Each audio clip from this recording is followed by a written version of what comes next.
నిజామాబాద్ జిల్లా సిరికొండ గ్రామానికి 7 కిలోమీటర్ల దూరం ఉన్న శ్రీ లొంకరామ లింగేశ్వర స్వామి ఆలయ సన్నిధిలో ఇస్కాన్ గురువైన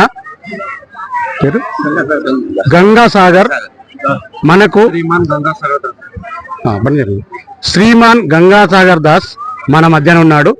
ఇంతవరకు దాకా వారు ఆ యొక్క ఇస్కాన్ గురించి వారు వివరించారు భక్తులకు.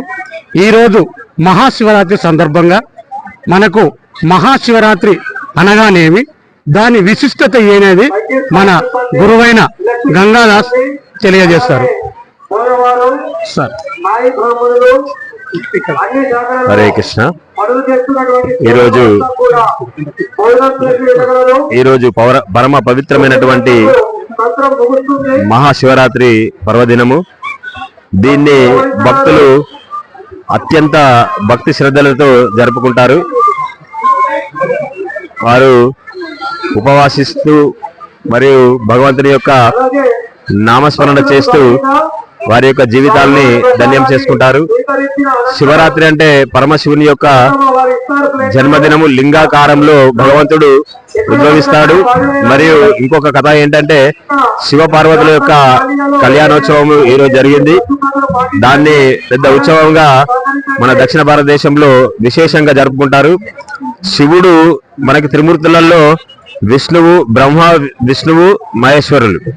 అంటే వీరు ముగ్గురు.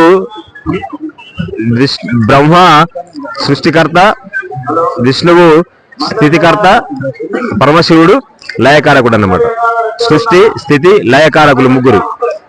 అయితే దేన్నైనా మనము నిర్మించడం చాలా సులభము, దాన్ని లయం చేయడం కూడా చాలా సులభము. కానీ దాన్ని స్థితిలో ఉంచడం అనేది చాలా కష్టమైన పని. పరమశివుడు చేసే కార్యం ఏంటంటే దాన్ని లయం చేయడం. ఆయన యొక్క ఈ కలియుగము అంతమయ్యే సమయంలో పరమశివుడు తాండవిస్తాడనమాట. శివతాండవం చేస్తాడు.